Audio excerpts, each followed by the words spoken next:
Continue sonhando com sucesso, perdedor. Minha família zombou de mim com um cartão de aniversário em branco e sorrisos falsos, então soltei a bomba da herança de 4,8 milhões e expus todos os crimes deles. Quando vieram implorar, o que se seguiu destruiu cada um deles. Eu, homem de 29 anos, e esta é a história de como minha família de lixo tentou me manter para baixo até que eu me tornei aquele que tinha todas as cartas na mão. Aviso justo, isso fica intenso, mas aguente firme, porque o final vale absolutamente a pena. Sou ex-fuzileiro naval, fiz 2 missões no exterior antes de sair em 2018. Voltei com um pouco de transtorno de estresse pós-traumático e algumas cicatrizes, mas também com disciplina e uma ética de trabalho que a maioria dos civis não consegue nem compreender. Enquanto eu estava no exterior levando tiros, minha família estava em casa vivendo vidas confortáveis e, aparentemente, decidindo que eu era a decepção da família. Minha irmã mais velha, Jéssica, tem 32 anos e é a filha de ouro. Ela é uma daquelas mulheres que acha que suas coisas não fedem porque se casou com um cara das finanças chamado Chad. Nunca trabalhou em um emprego de verdade na vida, foi direto do dinheiro do papai para o dinheiro do marido, uma total interesseira, mas a família a trata como se fosse algum tipo de história de sucesso. Meu irmão mais novo, Kyle, tem 26 anos e é basicamente um adulto infantil profissional, mora no porão da mamãe, afirma ser empreendedor, mas na verdade só vende tranqueiras aleatórias online e joga videogame o dia todo. O cara nunca manteve um emprego real por mais de 3 meses, mas de alguma forma eu é que sou fracassado. Mamãe, linda, tem 54 anos e sempre favoreceu Jéssica porque ela fez boas escolhas. Tradução, casou-se com dinheiro. Papai, Mike, tem 57 anos, é um daqueles caras que atingiram o auge no ensino médio e trabalha no mesmo emprego de fábrica há 20 anos. Ele é amargo por causa dos próprios fracassos, então desconta em todos ao redor, especialmente em mim.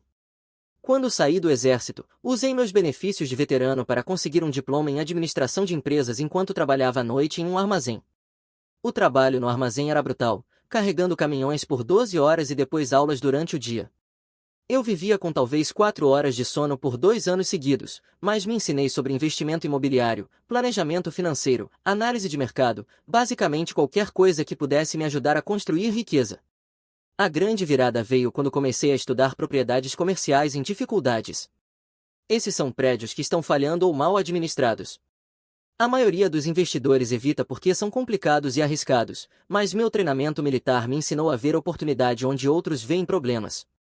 Eu comprava essas propriedades baratas, resolvia os problemas operacionais e ou revendia ou transformava em ativos geradores de caixa.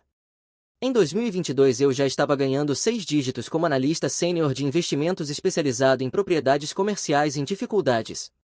Meu histórico militar me deu disciplina para lidar com o estresse e atenção aos detalhes que a maioria dos investidores não tem.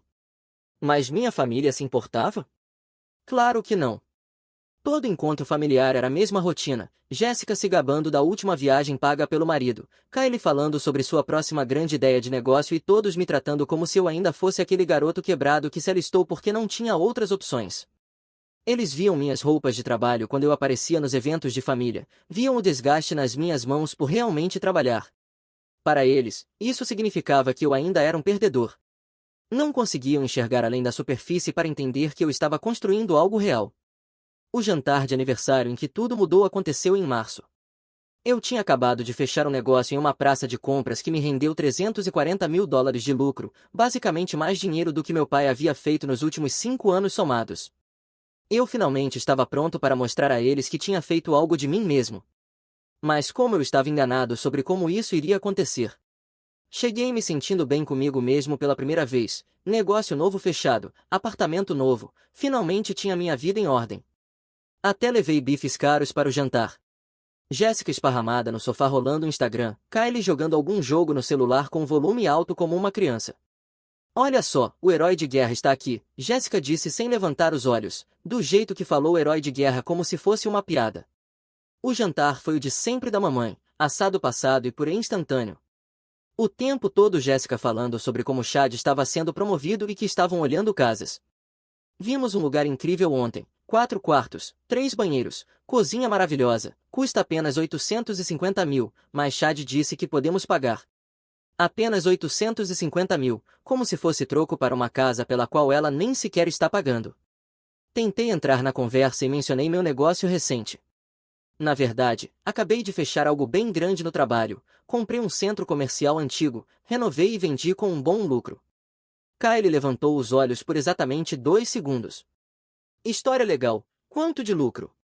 Mais alguns milhares do que você imagina, eu disse calmamente. Duvido, Jessica riu. Quero dizer, o que corretores de imóveis ganham mesmo? Tipo 40 mil? Chad faz o dobro disso sem nem tentar. Algumas pessoas simplesmente têm senso natural para negócios, sabe? 40 mil, eu já estava ganhando mais de 4 vezes isso, mas não adiantava discutir. Papai finalmente entrou. Imóveis são uma bolha de qualquer jeito, vai estourar como em 2008. Espero que você não esteja contando que isso dure. Obrigado pelo voto de confiança, pai. Então veio a surpresa de aniversário. Mamãe desapareceu e voltou com um cartão. Apenas um cartão de todos nós, aqui, ela disse. Não diga que nunca te damos nada. Eu abri, cartão genérico de supermercado, provavelmente custou 99 centavos. Por dentro completamente em branco, exceto por feliz aniversário eu acho, da família na letra de Kylie. Sem assinaturas, sem mensagem pessoal, sem te amamos ou temos orgulho de você. Só isso. Acho que foi nesse momento que algo dentro de mim mudou. Não foi raiva, raiva teria sido muito quente, muito óbvia. Foi mais frio, mais duro, o tipo de sentimento que você tem quando percebe que está cercado por pessoas que acham que você é burro demais para perceber que não te respeitam. Mas eu apenas sorri e disse, obrigado, é perfeito. Porque eu tinha um segredo que eles ainda não sabiam. E eu estava prestes a tornar o ano deles realmente memorável, disse eu ainda sorrindo para aquela desculpa patética de cartão de aniversário. Já que estamos todos aqui, tenho uma notícia para compartilhar. Todos olharam para mim com a mesma expressão entediada de sempre quando eu tentava falar, como se qualquer coisa que eu fosse dizer não pudesse ser importante. Acabei de descobrir que o vovô Joe me deixou algo em seu testamento. Agora eu tinha a atenção deles. O vovô Joe, pai do meu pai, havia morrido 6 meses antes. O velho tinha sido veterano da Guerra da Coreia, construiu uma empresa de construção de sucesso a partir do nada e era basicamente a única pessoa da família que sempre me tratou com respeito.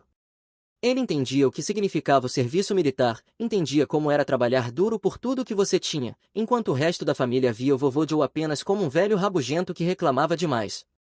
Eu o via como alguém que tinha construído algo real. Ele começou com nada após a guerra, aprendeu construção trabalhando para outras pessoas, e eventualmente, construiu sua própria empresa que empregava mais de 50 pessoas. Ele era duro, mas justo, respeitava o trabalho árduo e a dedicação. Que tipo de algo? Jéssica perguntou de repente interessada. Eu praticamente podia ver os cifrões acendendo nos olhos dela. Bem, disse eu alcançando o bolso do meu casaco, aparentemente ele criou um fundo fiduciário e ele venceu no mês passado, no meu 29º aniversário. Tirei a carta do meu advogado, papel timbrado oficial, linguagem jurídica, tudo. Eu já estava carregando aquilo havia 3 dias esperando o momento certo.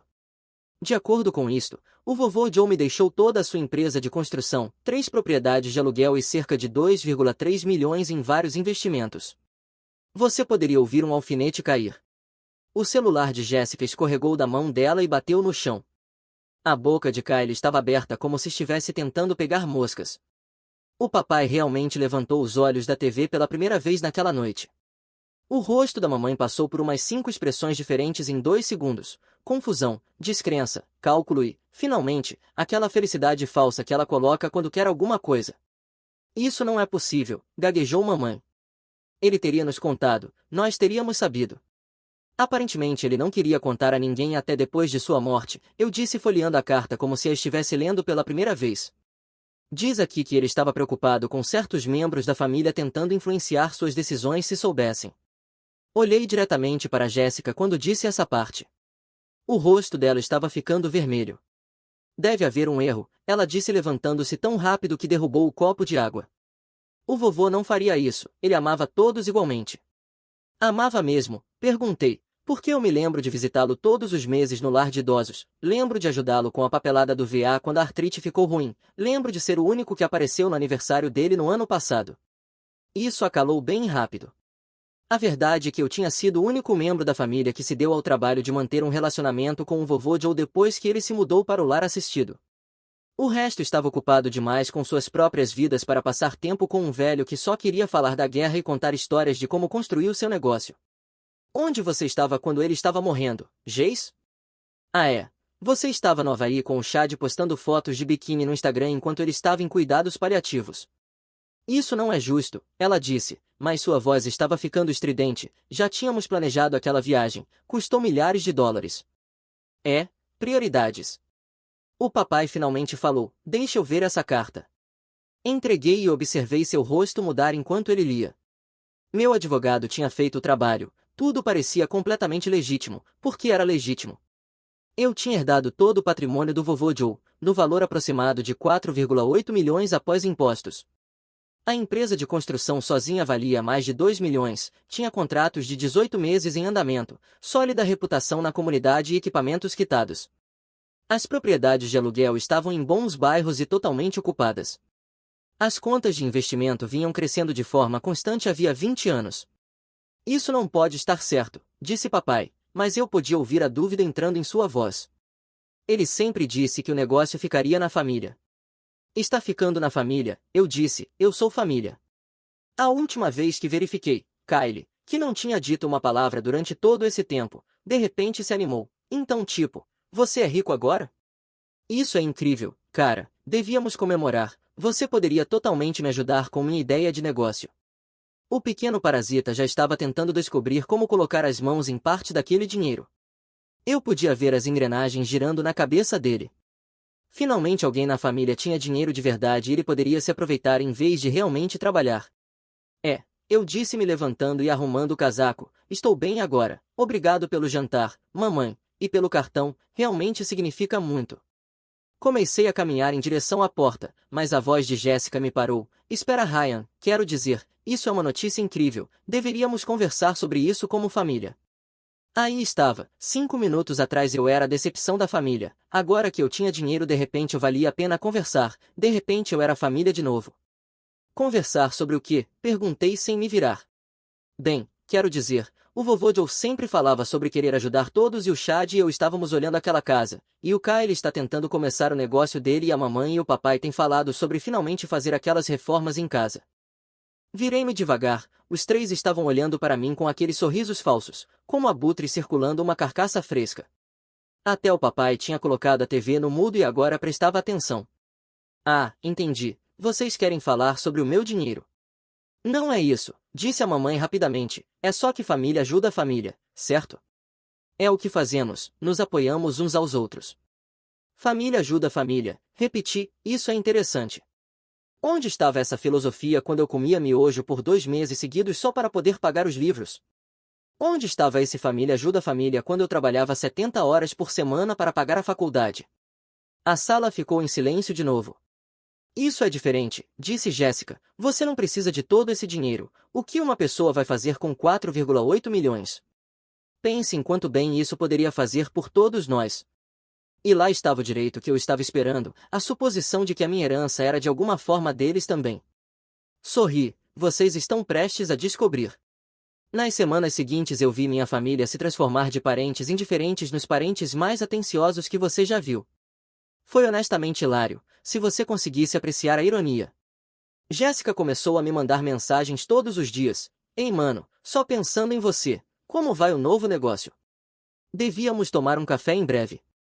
Isso vindo da mulher que não me mandava mensagem havia 8 meses, exceto para perguntar se eu ia para o Natal.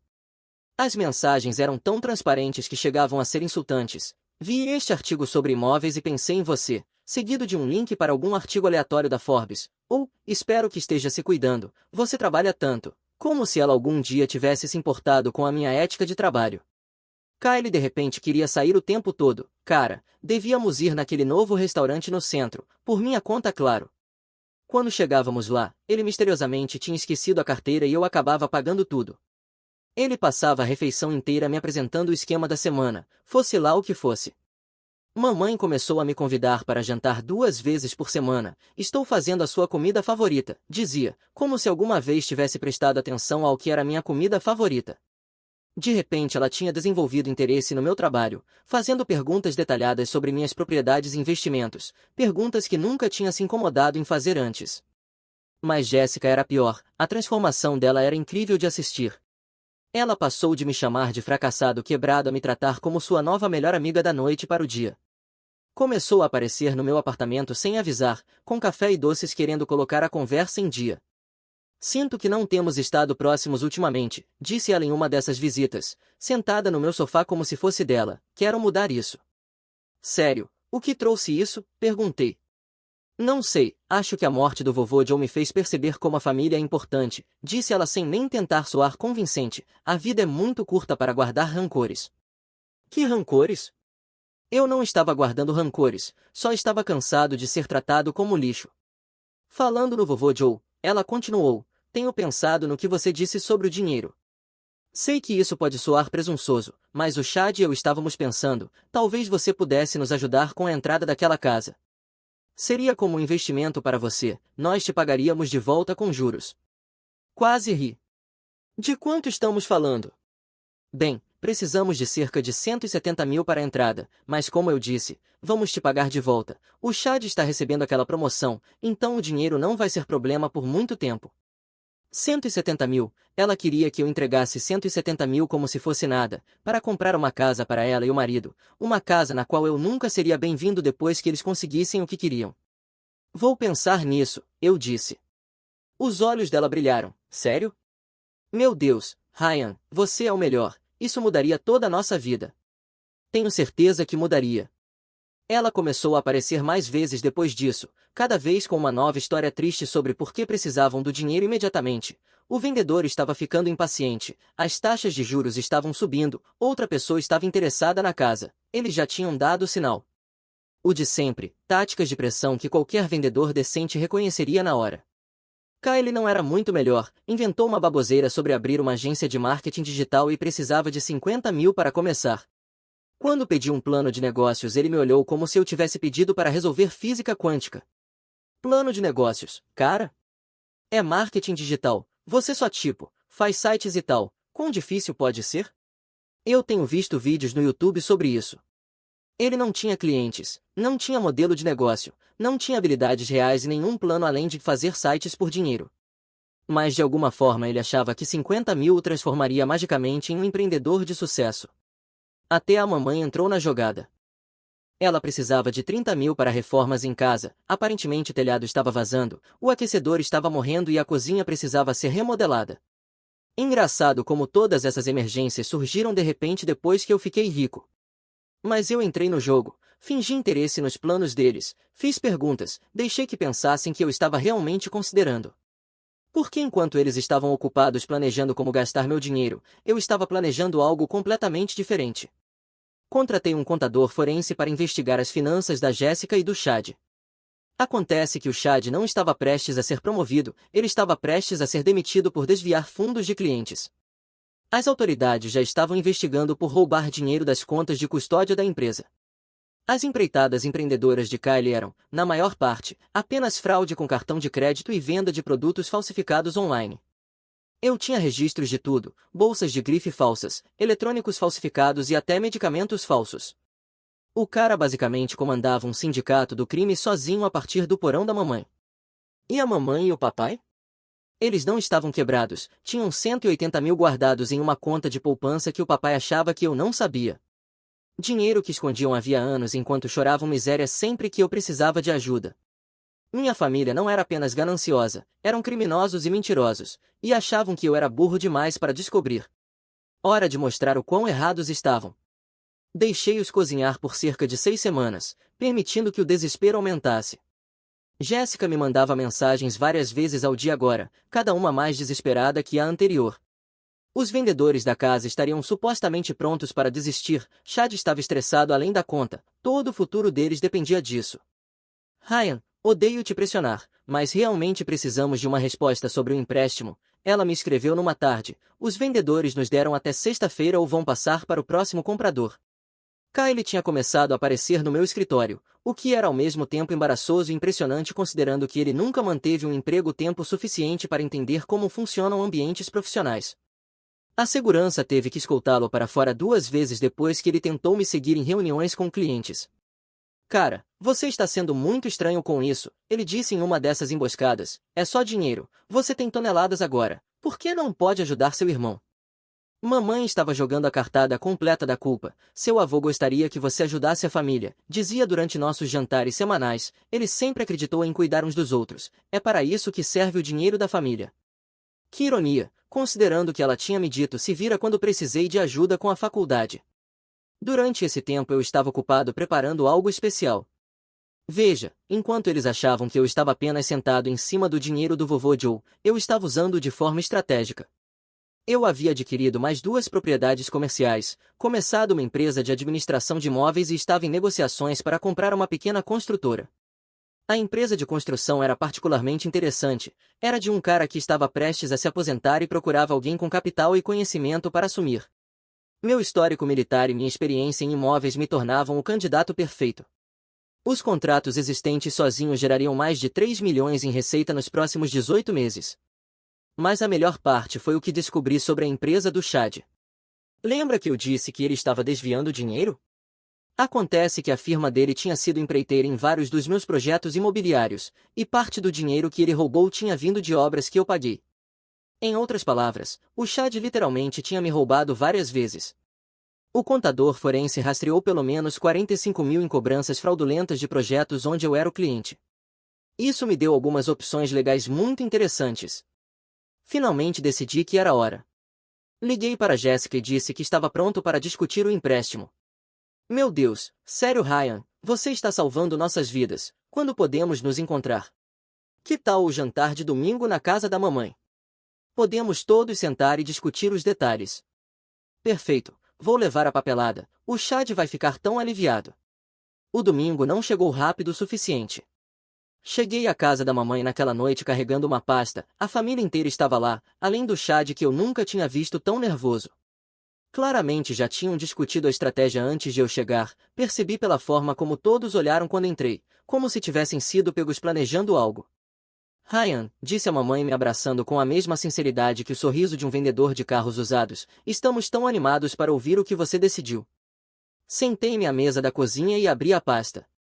Todos se inclinaram, olhos grudados nos papéis dentro, praticamente salivando com a ideia de colocar as mãos no meu dinheiro. Então, eu disse puxando um maço de documentos, pensei muito nisso e tomei algumas decisões sobre como quero usar o dinheiro do vovô Joe. Isso é maravilhoso, disse Jéssica praticamente saltando na cadeira. O Chad e eu temos visto termos de empréstimo e taxas de juros e achamos que podemos estruturar isso de uma forma que funcione para todos. Eu não vou te dar nenhum dinheiro para casa, eu disse calmamente. A sala ficou em silêncio mortal. O quê? A voz de Jéssica falhou. Eu disse que não vou te dar dinheiro para casa, nem para você Kylie com seu negócio falso, nem para você mamãe com suas reformas imaginárias. Papai se inclinou para a frente, agora espere um minuto. Não, você espere, eu disse, ainda calmo mas com um tom que o fez recuar. Vejam, enquanto vocês tramavam como gastar minha herança, eu estive fazendo algumas pesquisas. Tirei o primeiro conjunto de documentos. Jéssica, você sabia que seu marido está prestes a ser preso por desviar 340 mil dos clientes?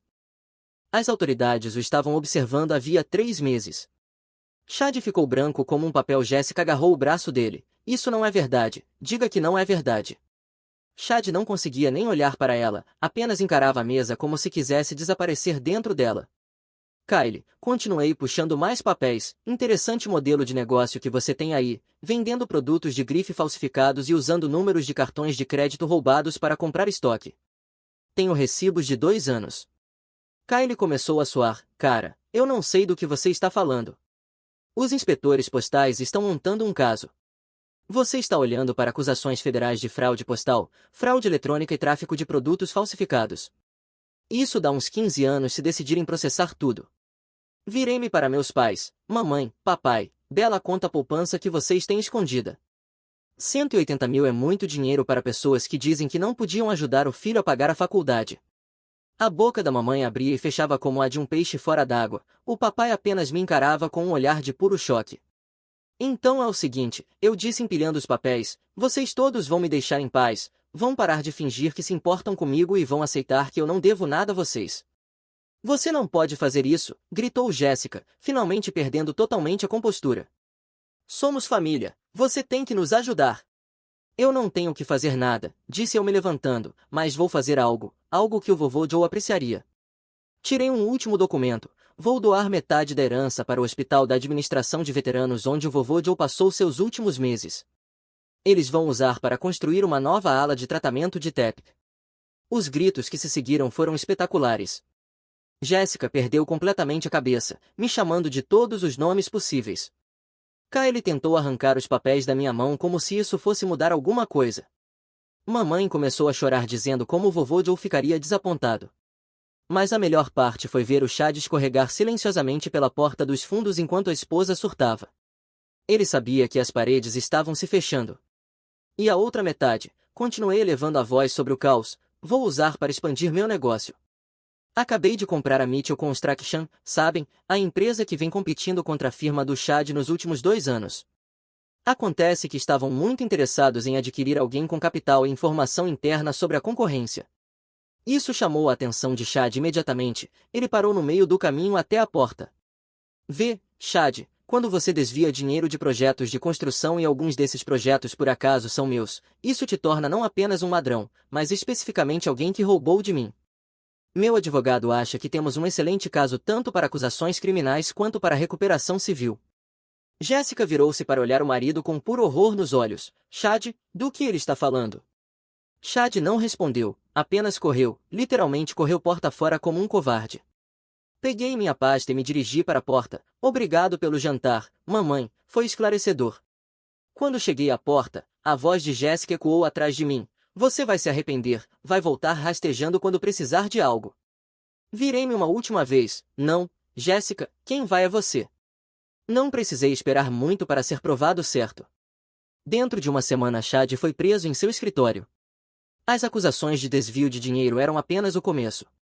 Acontece que ele estava comandando toda uma rede de esquemas de fraude financeira. Tinha roubado de vários clientes, falsificado pedidos de seguro e até criado contas de fornecedores falsas para desviar dinheiro para si mesmo. Jéssica me ligou chorando, implorando que eu pagasse a fiança dele. Ryan, por favor, eles querem 50 mil de fiança, eu não tenho esse dinheiro. Já tentou pedir à mamãe e ao papai? Ouvi dizer que eles têm algumas economias guardadas. Eles não vão ajudar, dizem que não é problema deles, mas ele é meu marido, não posso deixá-lo preso. Engraçado como funciona. Quando era meu problema a família não deveria ajudar, mas agora que era a crise dela de repente a família deveria largar tudo e abrir as carteiras. Kyle foi alvo de uma batida dos inspetores postais 3 dias depois. Aparentemente minha denúncia sobre sua operação de produtos falsificados foi levada muito a sério. Eles apreenderam seus computadores, seu estoque, tudo. Acontece que ele estava operando sob vários nomes de empresas falsas e tinha enganado centenas de clientes. Ele enfrentava de 5 a 10 anos de prisão federal, possivelmente mais se resolvessem processar todas as acusações. Ele teve a audácia de aparecer no meu apartamento batendo a porta às 2 da manhã. Cara, você me fez *U. Vou para a prisão por sua causa. Abri a porta só o suficiente para ver o rosto dele. Estava horrível, por fazer a barba, olhos arregalados, provavelmente não dormia há dias. Não, Kyle, você vai para a prisão porque é um criminoso. Eu apenas garanti que fosse pego. Por favor, mano, farei qualquer coisa, pago em dobro. O que você quiser, só me ajuda a conseguir um bom advogado. Devia ter pensado nisso antes de decidir ser um lixo. Fechei a porta e liguei para a polícia relatando uma perturbação. Ele passou a noite na prisão do condado, o que foi provavelmente um bom treino para onde estava indo. Mas a parte realmente satisfatória foi ver meu império de negócios crescer enquanto as vidas deles desmoronavam. A Mitchell Construction prosperava sob minha direção. Mantive a maior parte da equipe original e da gestão, mas trouxe meu próprio controle financeiro e sistemas de gestão de projetos. Dentro de 3 meses já tínhamos garantido 2,8 milhões em novos contratos, incluindo vários trabalhos governamentais que exigiam um tipo de autorização de segurança que a empresa do Chad nunca poderia obter. A ironia era linda. Eu estava literalmente construindo a vida que minha família tinha tentado me impedir de ter, usando as habilidades que zombaram e a disciplina que desprezaram.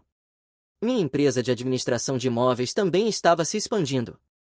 Eu tinha adquirido mais 6 propriedades comerciais e as estava renovando com minhas próprias equipes de construção.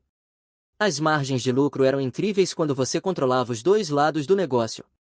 A situação da Jéssica piorava a cada semana.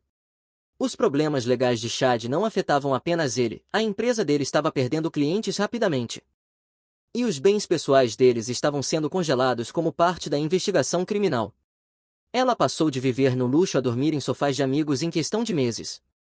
E a melhor parte, não conseguia arranjar um emprego para salvar a própria vida. Acontece que quando você nunca trabalhou um dia sequer, não tem habilidades vendáveis. Quem diria? Kyle foi condenado a 6 anos de prisão federal. O juiz foi particularmente severo por causa da extensão de sua operação fraudulenta e pela completa falta de remorso. Durante a audiência de sentença ele até tentou me culpar por não ajudá-lo quando pediu, o defensor público aconselhou-o a parar de falar. Mamãe e papai perderam a casa quando a fraude fiscal deles veio à tona. Aparentemente declarar dependentes falsos e esconder renda não é algo que o fisco leve na esportiva. Tiveram que pagar impostos atrasados, multas e juros retroativos de 7 anos. Aquela conta secreta de poupança foi esvaziada da noite para o dia. Eles acabaram se mudando para um pequeno apartamento do outro lado da cidade.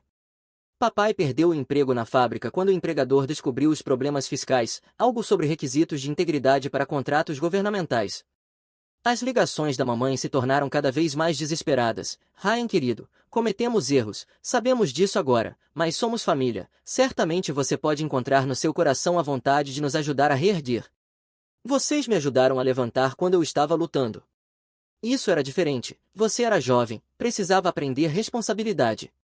Eu aprendi. Clique. 1 ano depois daquele jantar de domingo, minha vida tinha se transformado completamente além de qualquer coisa que eu poderia imaginar. A Mitchell Construction tinha se expandido para 3 estados e estava faturando mais de 15 milhões por ano. Meu portfólio imobiliário valia 8,2 milhões e crescia a cada mês. Eu havia me mudado para uma cobertura no centro da cidade que custava mais do que a antiga casa dos meus pais. Mais importante, eu estava genuinamente feliz pela primeira vez na vida adulta. Conheci uma mulher incrível, uma arquiteta que trabalhou em vários dos meus projetos de renovação. Ela apreciava o fato de eu ter construído tudo do zero, que cada sucesso tivesse sido conquistado com trabalho duro e decisões inteligentes em vez de sorte ou conexões familiares. Foi então que as ligações desesperadas começaram a vir com mais frequência. Primeiro foi a mamãe, cuja voz tinha assumido uma qualidade chorosa que eu nunca tinha ouvido antes. Ryan, meu amor, sei que tivemos nossas diferenças, mas o julgamento do Kyle está chegando e precisamos de um bom advogado. Você poderia talvez nos ajudar só desta vez? Não. Mas ele é seu irmão, a família deve ficar unida. Meu irmão deveria ter pensado nisso antes de se tornar um criminoso. Clique. Depois foi a Jéssica, que aparentemente tinha sido expulsa do sofá da amiga e estava vivendo no carro. Chad estava na prisão cumprindo uma pena de 12 anos. Ela estava à beira da falência e não conseguia pagar nenhum estúdio. Não tenho para onde ir, Ryan, estou literalmente dormindo em um estacionamento, só preciso de uma ajudinha para me reerguer. Arrume um emprego. Eu não tenho experiência, nunca trabalhei antes, ninguém vai me contratar. Parece que você tem algo a aprender. Clique. Mas eles não desistiram, claro que não, isso teria sido fácil demais.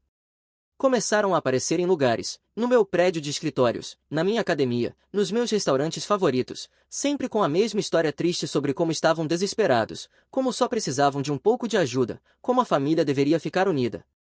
Tive que conseguir uma ordem de restrição contra Kyle quando ele saiu sob fiança e tentou invadir meu prédio. O juiz não foi simpático quando o defensor público tentou argumentar que disputas familiares deveriam ser resolvidas em particular. O ponto de ruptura veio 14 meses depois daquele jantar. Eu estava em uma reunião de negócios em uma churrascaria sofisticada com o prefeito e vários membros do conselho municipal sobre um grande projeto de desenvolvimento no centro quando Jéssica apareceu. Ela parecia absolutamente horrível, cabelo sujo e embaraçado, roupas obviamente de brechó, completamente desesperada. Estava vivendo nas ruas há semanas, provavelmente meses. Aí está ele, anunciou para o restaurante inteiro, meu irmão rico que não ajuda a própria família.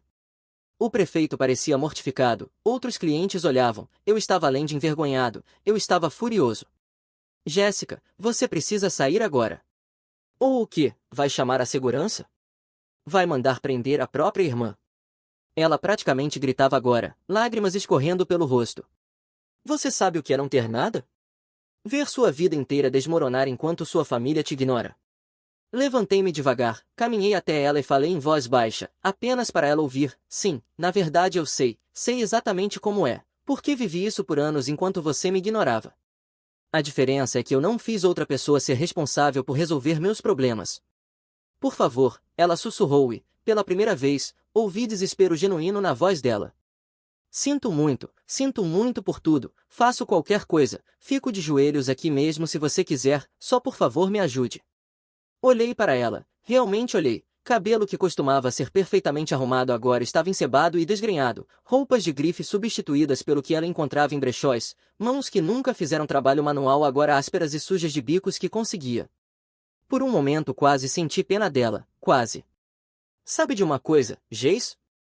Você tem razão, família deve ajudar família. Então vou te ajudar. Os olhos dela se iluminaram de esperança. Vou te ensinar a lição mais valiosa que já me ensinaram. Às vezes a única maneira de aprender seu valor é conquistá-lo sozinha. Sem presentes, sem atalhos, sem marido rico ou irmão generoso para te resgatar, apenas você descobrindo como sobreviver por conta própria. A esperança morreu nos olhos dela. Considere isso meu presente para você, disse eu tirando a carteira e deixando uma nota de 20 sobre a mesa. Isso deve cobrir a passagem de ônibus para onde quer que você esteja ficando hoje à noite. Não me ligue de novo. Voltei para minha mesa, pedi desculpas ao prefeito e aos vereadores e terminei minha reunião. Acabamos aprovando um projeto de desenvolvimento de 23 milhões que criaria 300 empregos e revitalizaria todo o centro da cidade. Nunca mais vi Jéssica naquele restaurante.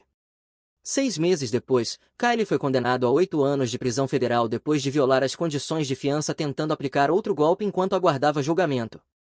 Chad pegou 12 anos pelo escopo total de seus crimes financeiros. Mamãe e papai declararam falência e se mudaram para habitação assistida pelo governo. Todos eles acabaram aprendendo a mesma lição: o mundo não te deve nada só porque você existe, respeito é conquistado, não herdado, e família não significa nada se você só está relacionado pelo sangue e não pela lealdade. Para de fingir, meu pai gritou enquanto eu estava tendo um ataque cardíaco, mas quando a ambulância chegou e o paramédico verificou meu pulso, ele insistiu, ele só está tentando fugir da responsabilidade. Certo, Reddit, no último dia de ação de graças, minha família me viu quase tendo um ataque cardíaco e me acusou de estar fingindo, porque eles estavam pedindo dinheiro. Isso mesmo, é tão ferrado assim. Mas de alguma forma foi a melhor coisa que já me aconteceu, kkk. Aqui está o que aconteceu, um pouco de contexto. Eu, homem de 26 anos, trabalho com desenvolvimento de software, ralei muito na faculdade e agora ganho um bom dinheiro. Aqui vem a parte médica, que será importante depois. Eu tenho cardiomiopatia hipertrófica, o que significa que meus músculos cardíacos são mais grossos do que deveriam. Fui diagnosticado aos 18 anos, depois de desmaiar jogando basquete recreativo. Num minuto eu estava indo para a bandeja, no minuto seguinte estava beijando o chão da quadra enquanto meus amigos gritavam para chamarem o número 911. O cardiologista explicou, meu coração é basicamente uma drama queen, o estresse desencadeia episódios em que ele faz birra, pressão no peito, falta de ar, coração batendo como se quisesse escapar da minha caixa torácica. Na maioria dos dias é tranquilo, mas quando ataca, vai ao extremo. Minha família, por outro lado, era uma obra-prima. Meus pais nunca entenderam de verdade, para eles eu só tinha problemas de coração que ocasionalmente me tornavam inconveniente. Meu pai revirava os olhos nas consultas médicas, minha mãe suspirava como se eu estivesse arruinando o dia dela só por ter uma condição genética. Depois tem o meu irmão Noah, o filho dourado por excelência, 24 anos, mora no porão deles, já passou por mais empregos do que um tornado por um parque de trailers, atualmente na terceira mudança de carreira só neste ano, de aspirante a youtuber a vendedor porta a porta, até me encontrar, tradução, fumar maconha e jogar videogame enquanto a mamãe traz nuggets. Os pedidos de dinheiro começaram há 2 anos, quando consegui meu emprego atual. No início era casual, pegar compras ou contas de luz mais altas do que o esperado, sempre com a ideia de que ajudar era simplesmente o que bons filhos fazem. Mas então o carro de Noah quebrou e, de repente, eu virei o mecânico da família. Telhado precisando de reparos?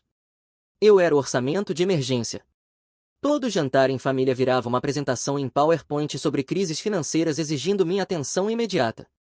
Eu fui burro o suficiente para ajudar no começo, sentia bem ser o bem-sucedido, enquanto Noah explicava para a mamãe por que o Subway o demitiu por diferenças criativas com a gerência. O problema é que uma vez que as pessoas sabem que você tem dinheiro, elas começam a calcular quanto dos problemas delas você deveria resolver. Essa matemática nunca joga a seu favor. No ano passado comecei a dizer não com mais frequência. De repente toda a conversa virava um interrogatório. Para que você precisa de tanto dinheiro? Você está guardando enquanto a família sofre. Nós sacrificamos tudo por você quando cresceu. As chantagens emocionais viraram nível profissional.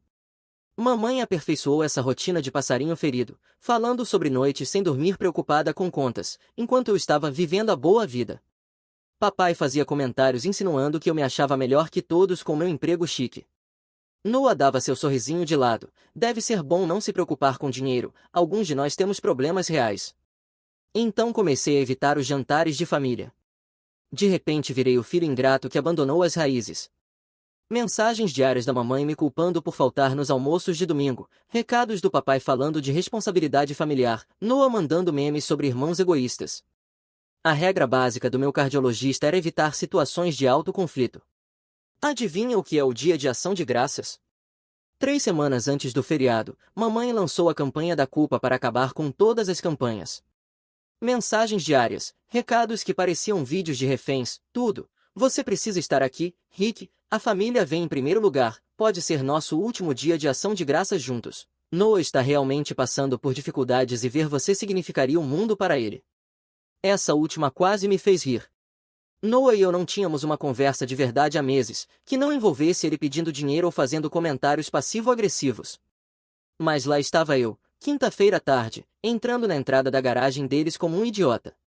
Mesmo a casa bege gritando desistir da manutenção em 2003, arbustos que declararam independência da jardinagem, o Honda caindo aos pedaços de Noah ocupando a vaga boa, porque Deus me livre o príncipe desempregado andar 10 metros a mais. Dentro, cheiro de peru, molho de cranberry enlatado e aquele desinfetante de canela agressivo que mamãe borrifa como se estivesse encobrindo uma cena de crime. Papai estava em sua posição padrão, poltrona, bebida, futebol alto o suficiente para acordar os mortos, acenando do mesmo jeito sem graça que fazia desde que eu tinha 12 anos. Mamãe praticamente se lançou em mim com entusiasmo de prêmio da Publishers Clearing House. Ah, querido, você veio, eu estava tão preocupada que mudasse de ideia de novo.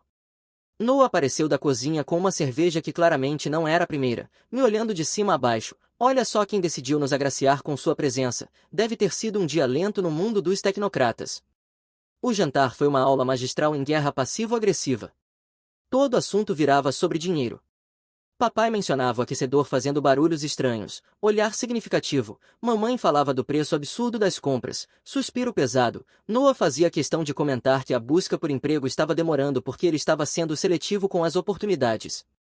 Seletivo, certo, como se os empregadores estivessem fazendo fila para alguém com o currículo de Noah, demitido de lojas de varejo por atraso. Finalmente papai largou o garfo, já enrolamos demais, precisamos falar sobre você assumir mais responsabilidades. Eu não moro mais aqui, pai. Não seja engraçadinho, rosto já ficando vermelho, sinal de que a gritaria estava chegando. Sua mãe e eu estamos lutando, Noah está passando por uma fase difícil, enquanto isso você está sentado bem, agindo como se não devesse nada a ninguém. Lá vamos nós, a apresentação anual de que Rick precisa bancar todas as mais escolhas.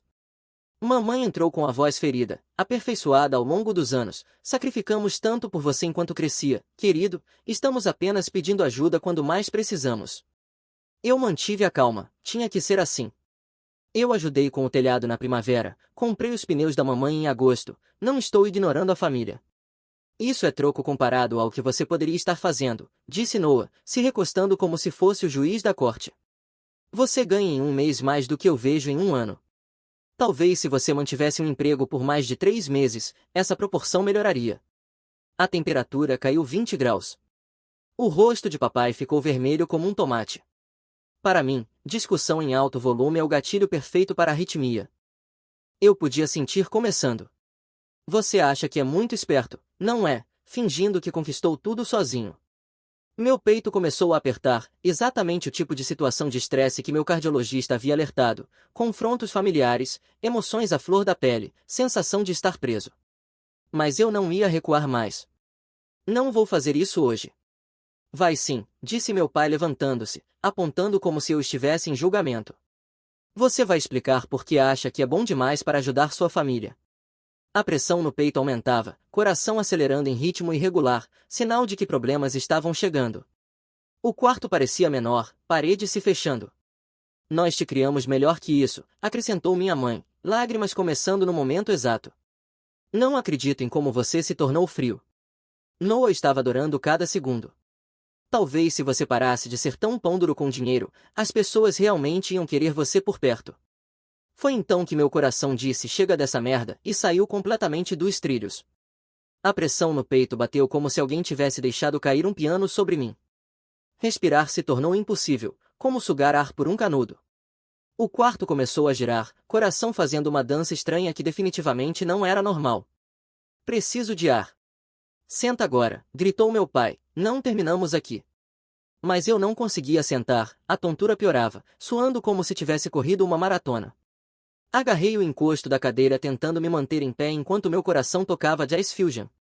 Acho que preciso ligar para meu médico. Noah revirou os olhos tão forte que quase caíram. Ah, por favor, lá vem a rotina de drama queen. Mamãe realmente riu, um som amargo que atravessou a névoa da minha emergência médica. Toda vez que alguém te confronta, de repente você tem problemas de saúde. Isso não era ansiedade, não era drama, era minha condição cardíaca em colapso total, e minha família tratando como se fosse uma performance. Preciso ligar para o número 911. Você não vai ligar para ninguém, disse meu pai se aproximando de mim. Para de fingir. Foi aí que percebi que minha família se importava mais em ganhar uma discussão do que com o fato de eu viver ou morrer. Disquei com as mãos trêmulas, o quarto girando, coração tentando dançar break-out do meu peito. 911, qual é a emergência? Eu tenho uma condição cardíaca e estou sentindo dor no peito e dificuldade para respirar. Meu pai realmente tentou pegar meu telefone, sem brincadeira, enquanto eu estava tendo um episódio cardíaco, esse homem tentou fisicamente me impedir de pedir ajuda. Desliga agora, você está envergonhando essa família. Afastei-me e dei ao atendente o endereço dos meus pais. Mamãe chorava agora, não de preocupação, mas de raiva por eu estar fazendo cena no dia de ação de graças. Você vai se arrepender disso, disse ela, rímel escorrendo, nos fazendo parecer monstros para os paramédicos. Noah estava com o celular gravando minha emergência médica, conteúdo para o Instagram dele. Os paramédicos chegaram em 8 minutos que pareceram 8 horas. A chefe da equipe era uma mulher competente, talvez de 40 e poucos anos, que olhou para mim uma vez e entrou em modo de negócios. Eles se moveram como se já tivessem feito isso 1000 vezes, sinais vitais, cânula de oxigênio, eletrodos adesivos, 12 derivações portáteis. O traçado imprimiu com aqueles bips feios que não se discutem, taquicardia irregular em um paciente com cardiomiopatia hipertrófica invisível sofrimento. A chefe não fazia discursos, apenas tarefas. Transporte agora, ela informou pelo rádio ao pronto-socorro, histórico de HCM, arritmia sintomática, protocolo de beta-bloqueador planejado, chegada em 8 minutos. Quando meu pai tentou falar por cima dela, ela nem levantou o olhar, senhor, estamos trabalhando. Essa frase disse tudo. Quando começou a dor no peito? Cerca de 15 minutos atrás, eu tenho cardiomiopatia hipertrófica. Ela sentiu enquanto pegava equipamentos, enquanto o parceiro me conectava a um eletroportátil. O traçado mostrava taquicardia irregular, só medicina pura. Os bips começaram imediatamente, não o ritmo estável que você quer, mas uma bagunça irregular soando como um metrônomo quebrado. O parceiro olhou para o resultado e sua expressão mudou, não um pânico, mas aquela urgência profissional que significa que a coisa ficou séria. Precisamos transportar agora. Meu pai, ainda na negação, avançou como se fosse dar uma lição nos paramédicos. Ele está fingindo. É só para chamar atenção porque estávamos tendo uma discussão familiar sobre responsabilidade. O paramédico olhou para ele como se tivesse afirmado que a Terra é plana. Senhor, o ritmo cardíaco do seu filho está perigosamente irregular, vamos levá-lo ao hospital. Enquanto me colocavam na maca, eu ouvia a mamãe dando um show para os vizinhos, é provavelmente só estresse. Você sabe como ele fica quando alguém pede que seja responsável. Papai reclamava da ambulância bloqueando a entrada da garagem. Noah estava de pé filmando, balançando a cabeça, inacreditável, até no dia de ação de graças você tem que fazer tudo girar em torno de você. A equipe do pronto-socorro do Regional Medical foi profissional, competente, realmente preocupada com o fato de eu morrer. Em poucos minutos eu tinha mais monitores do que um ônibus espacial, soro injetando algo que aliviava a pressão no peito, John explicando, você está tendo um evento cardíaco significativo relacionado à sua HCM. A triagem me levou direto para uma ala monitorada. John explicou de forma simples, não era um ataque cardíaco, Era uma arritmia relacionada à HCM agravada pelo estresse. Colocaram senha de proteção de informações no meu prontuário, limitaram visitantes e anotaram no quadro branco: assédio familiar relatado.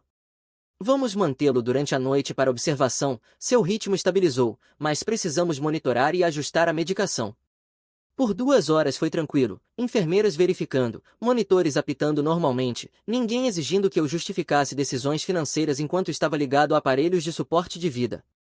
Então minha família apareceu, não para saber de mim, mas para continuar a maldita discussão. Mamãe entrou como se fosse dona do lugar, braços cruzados pronta para o segundo round. A enfermeira disse que você está bem, então vamos terminar o que começamos no jantar. Papai logo atrás: você acha mesmo que essa encenação te livra de fazer o que é certo pela sua família? Noah vinha por último, celular ainda gravando. Todo mundo precisa ver que tipo de pessoa você realmente é. Uma enfermeira ouviu o aumento de volume e interveio: ele está descansando, abaixem a voz ou a segurança os retira. Eles continuaram falando, então a segurança os retirou.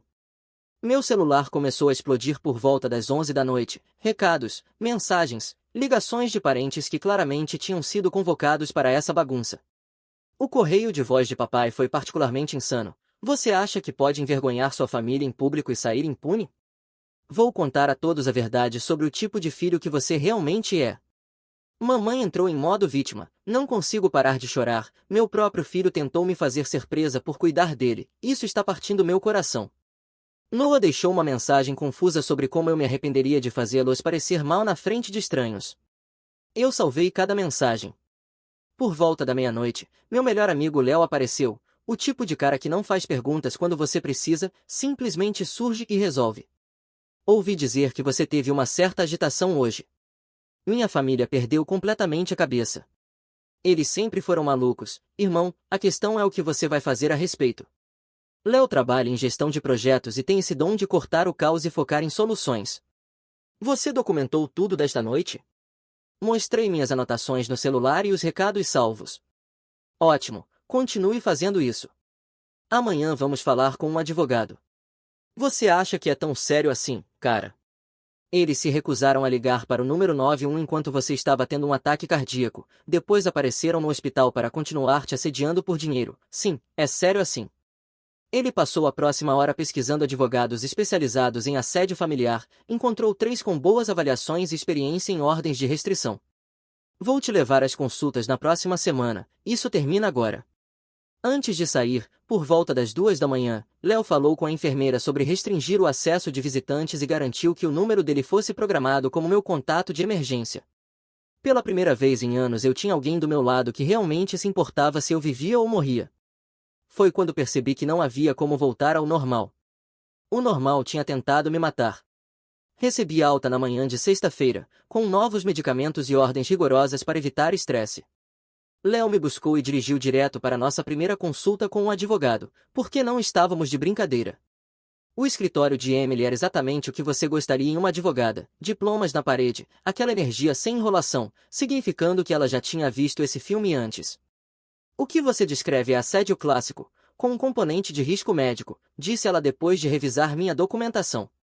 Isso não é drama familiar, é uma questão legal. Ela nos guiou pelo plano, cartas registradas com aviso de recebimento, depois uma audiência parte para uma ordem de restrição temporária, que define sem contato e sem contato de terceiros, além de uma cláusula específica contra interferência em cuidados médicos. Audiência completa em cerca de 2 semanas. Notificação pelo xerife, cópias para mim, para o trabalho e para a portaria do prédio. Se eles testassem os limites, o caminho de escalada já estava definido. Primeiro cartas de cessar e desistir, dando uma chance de recuar voluntariamente, se continuassem o assédio, ordens de restrição. As provas que eu tinha coletado tornariam o caso praticamente garantido: carimbos de tempo, testemunhas, registros médicos mostrando o impacto do estresse e evidência gravada deles interferindo em cuidados médicos de emergência. A maioria dos juízes vê um caso assim talvez uma vez por ano. Também abordamos coisas práticas: removê-los do acesso às minhas informações médicas, mudar contatos de emergência, bloquear acesso a informações de emprego, basicamente construir um muro entre mim e o caos deles. Você quer levar isso adiante? Vamos queimar tudo.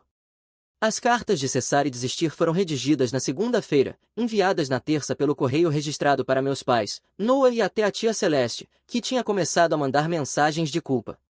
Cada carta foi personalizada com os incidentes de assédio específicos e fazia referência às leis estaduais que estariam violando. Quarta-feira fui ao banco mudar contatos de emergência, quinta ao hospital para atualizar registros médicos e restrições e PAUA, sexta encontrei o RH para documentar a situação e evitar que minha família ligasse atrás de informações de emprego. Na segunda entramos com a petição e anexos, pedindo uma ordem de restrição temporária ex parte. O juiz analisou fora de calendário e assinou a TRO na terça. Na quarta-feira o xerife entregou a meus pais e a Noah, primeiro a TRO assinada, segundo a notificação da audiência completa marcada para cerca de 2 semanas após a notificação. A partir dali, qualquer contato seria uma violação. Meu celular enlouqueceu naquela noite, 17 chamadas perdidas, várias mensagens de voz, mensagens de texto cada vez mais descontroladas. Cada uma foi salva e encaminhada para minha advogada. O recado de papai foi ouro puro: você acha que pode usar advogados para ameaçar sua própria família? Eu também conheço pessoas, e quando eu terminar com você, nunca mais vai trabalhar nesta cidade. Mamãe tentou manipulação, não acredito que meu próprio filho está tentando fazer a mãe ser presa depois de tudo que sacrifiquei, isso está me destruindo. Noah completou: é melhor você largar essa besteira legal agora, você não tem ideia do que está começando. Até a tia Celeste se envolveu, seus pais estão devastados, como você pode ser tão cruel com pessoas que te amam? Cada mensagem ameaçadora, cada chantagem, cada tentativa de intimidação foi documentada. Na quinta-feira já tínhamos material suficiente para apresentar uma moção adicional mostrando assédio contínuo mesmo após a notificação legal. O juiz já tinha assinado a TRO ex parte. Sexta-feira foi só pegar cópias carimbadas e confirmar a data da audiência completa. Ela cobria, sem contato de terceiros, sem transmitir mensagens, manter distância da minha casa e do meu trabalho e uma linha específica proibindo interferência com meus cuidados médicos. Pela primeira vez em meses, meu telefone ficou quieto durante o fim de semana. A paz durou exatamente 8 dias. Tia Celeste começou o contra-ataque com uma campanha nas redes sociais. Postou no grupo da família no Facebook que eu estava atacando meus próprios pais com advogados e tinha perdido todo o senso de valores familiares. Marcou parentes distantes, amigos da família e até vizinhos. Minha prima Jenny ligou na terça de manhã. O que é isso de você estar processando o tio David e a tia Caroline? Eu não estou processando ninguém. Consegui uma ordem de restrição porque eles não param de me assediar por dinheiro. Não é o que a Celeste está dizendo. Ela está postando que você está tentando mandar seus pais para a prisão por causa de uma discordância. Era exatamente o que minha advogada tinha alertado, a campanha de difamação para me fazer recuar. Hora da opção nuclear. Passei a noite de quarta-feira montando o que Léo chamou de pacote da verdade, fatos documentados em ordem cronológica, o resumo da chamada do 91 mostrando que se recusaram a ajudar durante minha emergência médica, relatórios do hospital, capturas de tela de mensagens de voz ameaçadoras com carimbo de horário, cópias de cartas registradas com aviso de recebimento das notificações de cessar e desistir que eles ignoraram. Nenhuma acusação além dos fatos documentados, apenas uma linha do tempo e uma nota breve. Alguns de vocês receberam informações incompletas sobre minha situação recente. Estes documentos fornecem os fatos reais. Compartilhei um PDF de 4 páginas com a família estendida e, como haviam sido incluídos, também com o pastor e o presidente da Associação de Moradores. Ele incluía a linha do tempo, o resumo do 911, a nota do pronto-socorro, trechos curtos de mensagens de voz e a TRO assinada. O título deixava claro. A resposta foi imediata e maravilhosa. A prima Jenny ligou de volta em menos de 2 horas. Caramba, Rick, eu não fazia ideia de que era tão grave. A maioria não fazia, e foi por isso que eu precisava esclarecer os fatos. O tio David ameaçou seu emprego, isso é completamente insano. Outros parentes começaram a procurar. O tio Tom, que tinha recebido apenas a versão de Celeste, ligou para pedir desculpas por não ter ouvido os dois lados. A vizinha Beth mandou mensagem dizendo que não tinha ideia do aspecto da emergência médica. A resposta da igreja foi particularmente rápida. O pastor Peter ligou para minha mãe naquele fim de semana. Eu sei porque ela me deixou uma mensagem de voz gritando que eu tinha virado toda a congregação contra eles e destruído a reputação da família na comunidade. Tia Celeste dobrou a aposta no Facebook, me chamando de mentiroso e dizendo que os documentos eram falsos. Erro estratégico, porque vários membros da família tinham testemunhado incidentes e podiam confirmar os fatos. Meu primo Liam, o próprio filho de Celeste, comentou na postagem dela: Mãe, eu estava lá na discussão da Páscoa no ano passado, o Rick não está inventando nada. As consequências sociais foram rápidas e brutais. O tradicional jantar de ação de graças na casa dos meus pais foi silenciosamente transferido para o tio Tom. Mamãe foi removida do comitê de planejamento da igreja. Convites sociais da vizinhança secaram da noite para o dia. Léo e eu comemoramos com o jantar na casa dele, ele fez seu famoso tire, assistimos os Lakers perderem e meu telefone ficou completamente quieto. Você acha que acabou? Provavelmente não, mas eles vão ter que decidir se continuar a parecer completamente insanos em público vale a pena. Eu estava certo em achar que não tinha acabado. Tia Celeste fez uma última jogada, 2 semanas depois apareceu no meu prédio para ter uma conversa sobre cura familiar e como abandonar meus pais era um pecado. Engraçado como a lógica deles funciona. A portaria ligou antes de deixá-la subir. Diga que não estou disponível e peça para ela sair da propriedade. Ela se recusou e começou a fazer escândalo no saguão, falando sobre ser negada de ver o sobrinho. A segurança a escoltou para fora enquanto ela delirava sobre advogados e traição familiar. Fiz um relatório de incidente e enviei cópia para minha advogada. Celeste recebeu sua própria ordem de restrição 3 dias depois. Game 7, match. As consequências do pacote da verdade foram melhores do que eu poderia imaginar. Acontece que, quando você dá às pessoas fatos documentados em vez de manipulação emocional, elas tomam melhores decisões sobre em quem acreditar. O círculo social dos meus pais implodiu em 2 semanas. A comunidade da igreja, que tinha sido o principal espaço social deles por anos, de repente ficou muito educada, mais distante.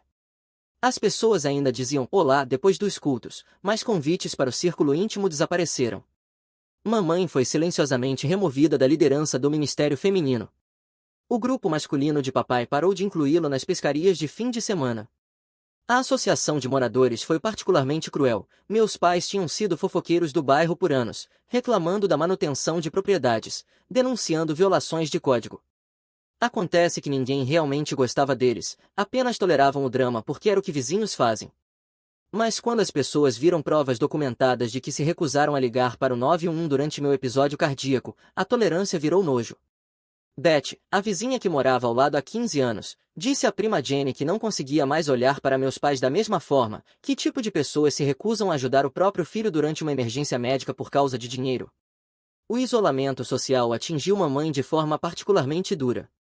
Ela sempre precisou de validação social constante, vivia de ser vista como a mãe devotada e pilar da comunidade. Ter essa imagem destruída publicamente a jogou em uma espiral de postagens furiosas no Facebook sobre filhos ingratos. E as pessoas acreditando em mentiras, cada postagem piorava a situação. A família estendida começou a compartilhar capturas de tela, dissecar os desabafos dela e compará-los com os fatos documentados. O contraste não era nada lisonjeiro. Papai lidava com isso dobrando a aposta no complexo de perseguição, começou a dizer para qualquer um que ouvisse que eu tinha contratado advogados para destruir a família porque era egoísta demais para ajudar quando necessário. O problema era que a maioria já tinha visto as provas e sabia que ele estava cheio de merda. Noah tentou capitalizar o drama para ganhar seguidores nas redes sociais, postou vídeos no TikTok sobre membros tóxicos da família que te abandonam quando você mais precisa. A seção de comentários virou campo de batalha entre pessoas que acreditavam na versão dele e outros que tinham visto a história real. O vídeo foi apagado em menos de 24 horas. Léo e eu assistíamos tudo se desenrolar do meu apartamento, pedindo comida e acompanhando o drama online como se fosse um evento esportivo. Ele até fez pipoca para uma noite particularmente divertida em que tia Celeste entrou em 3 discussões simultâneas no Facebook com diferentes parentes. Isso é melhor que reality show, disse ele rolando os comentários. Seu primo acabou de postar provas mostrando que a mãe dele mentiu sobre a linha do tempo. Dramas familiares sempre são mais divertidos quando você não está no meio deles. A família se dividiu em campos claros. Time Rick tinha documentação, testemunhas e registros médicos. Time Paz tinha manipulação emocional, chantagens e postagens nas redes cada vez mais desesperadas. Adivinha qual lado estava vencendo? 3 meses depois das ordens de restrição concedidas, encontrei Rovan, um amigo do ensino médio, no supermercado. Nós nos conhecíamos desde o 2º ano, e a família dele sempre foi amiga da minha. Cara, o que diabos aconteceu com seus pais? Minha mãe falou algo sobre advogados e hospital. Contei a versão resumida, família me pressionando por dinheiro, emergência médica, ele se recusando a ajudar, ação legal para fazê-los parar. Meu Deus, isso é insano. Minha mãe sempre achou seus pais meio intensos, mas isso é loucura de outro nível. E a vida social deles, como está? Rovan riu, mas sem maldade. Digamos apenas que eles não estão recebendo muitos convites para churrascos ultimamente. Fofoca corre rápido em comunidade pequena. Aquela conversa confirmou o que eu suspeitava. As consequências sociais não estavam limitadas à igreja e aos vizinhos próximos. A história tinha se espalhado por várias redes e meus pais estavam cada vez mais isolados. Parte de mim sentia pena disso, mas então lembrava de papai tentando arrancar meu telefone enquanto eu ligava para o 911 e a simpatia evaporava. As ordens de restrição também trouxeram benefícios práticos que eu não esperava. O trabalho ficou muito mais tranquilo sem ligações aleatórias da família exigindo informações salariais. Meu senhorio parou de receber perguntas estranhas sobre os termos do contrato. Até minha academia ficou mais segura. Noah aparentemente tentou conseguir informação sobre meus horários de treino. Minha advogada ligou com uma atualização 6 meses após o pedido inicial. As ordens temporárias já podem ser tornadas permanentes. Dadas as violações contínuas e o padrão documentado de assédio, é praticamente aprovação automática. Que tipo de violações? O incidente da sua tia no apartamento, várias tentativas de contato por terceiros através de parentes e seu irmão postou o endereço do seu trabalho nas redes sociais com comentários. Noah tinha publicado o endereço do prédio do meu escritório com a legenda sobre filhinhos de papai que esquecem de onde vieram.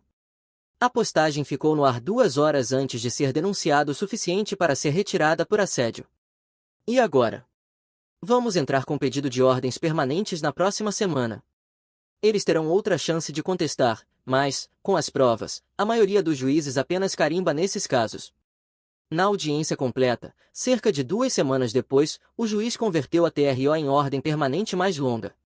Eles nem apareceram, o que significava que o pacote de provas mais as violações falavam por si.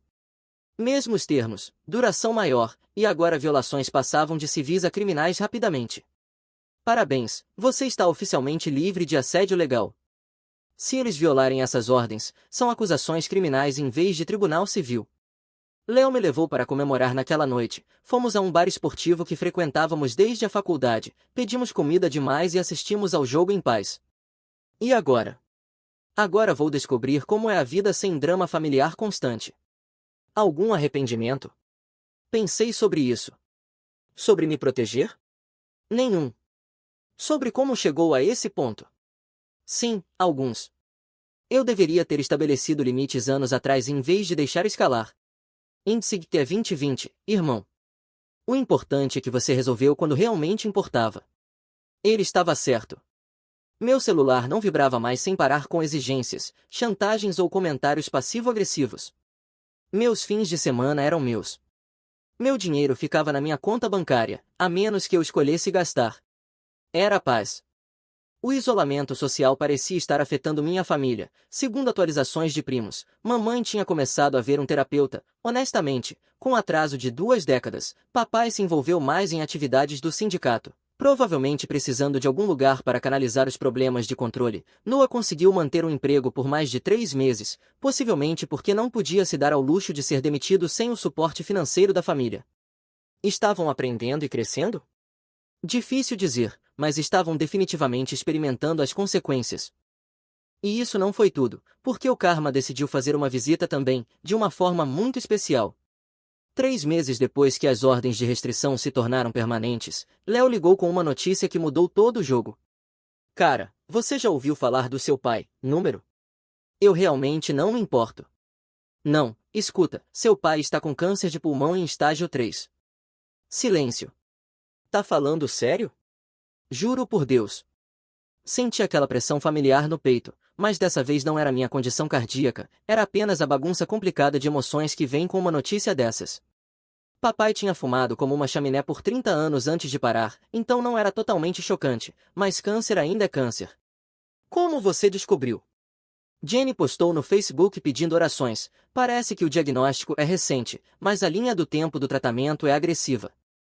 Em uma semana após a notícia se tornar pública, já dava para ver a pressão financeira aumentando pelas atualizações nas redes sociais. Papai tirando licença médica não remunerada do trabalho no armazém, mamãe pegando turnos extras no restaurante, mas tendo dificuldades físicas.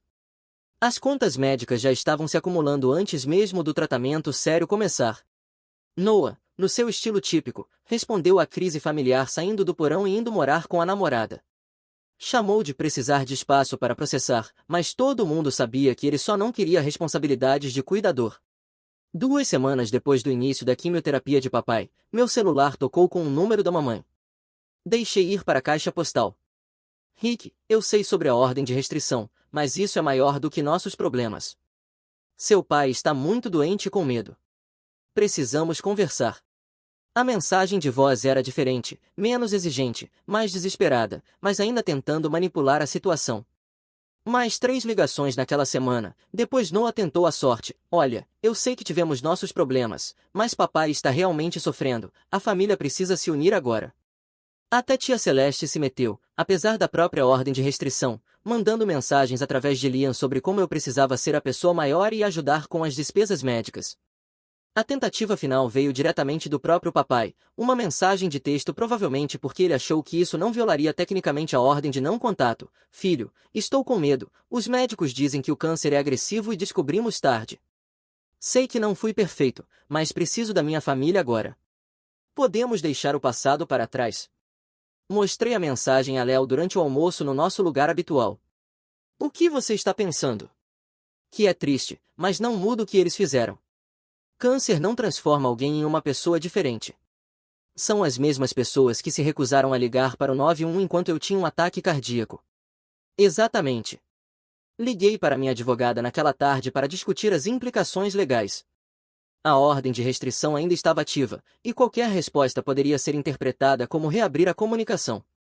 Você não tem nenhuma obrigação legal de dar assistência financeira e, dado o histórico documentado de assédio, estaria totalmente justificado em manter o não contato. E se eu quisesse encontrá-los? É sua escolha, mas eu recomendaria fortemente não dar a eles acesso direto a você. Passei o fim de semana pensando nisso. Papai estava realmente doente, apesar de tudo, eu não era completamente sem coração.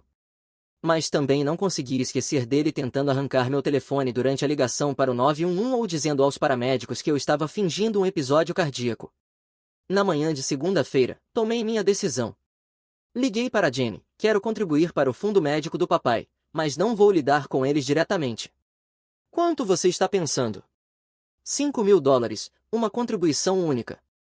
Era um valor significativo, suficiente para fazer diferença real com despesas imediatas, mas não o bastante para criar expectativas contínuas.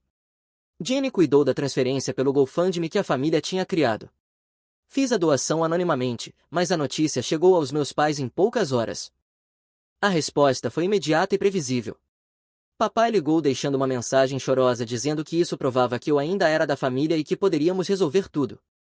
Mamãe mandou várias mensagens de texto dizendo que aquilo era o primeiro passo para curar nosso relacionamento. Noah, sendo Noah, reclamou que 5.000 não era suficiente considerando quanto dinheiro eu ganhava. Não respondi a nada disso. O tratamento contra o câncer continuou durante a primavera e o verão. Papai respondeu melhor do que o esperado à quimioterapia e a cirurgia se tornou viável. A situação financeira da família se estabilizou um pouco com a ajuda do GoFundMe e do apoio da comunidade, embora eles tenham acabado vendendo a casa e se mudando para um aluguel menor. O status social deles nunca se recuperou totalmente do impacto do pacote da verdade. A comunidade permaneceu solidária durante a crise médica, levaram caçarolas, ajudaram com o quintal, organizaram refeições, mas convites para o círculo íntimo e posições de liderança não voltaram. As pessoas mantiveram distância. Noah eventualmente conseguiu um trabalho estável em um turno noturno numa fábrica de embalagens. Não era muito dinheiro, mas eram horas confiáveis e benefícios decentes. Ele voltou a morar com meus pais depois da cirurgia de papai, oficialmente para ajudar na recuperação, mas provavelmente porque a situação com a namorada não tinha dado certo.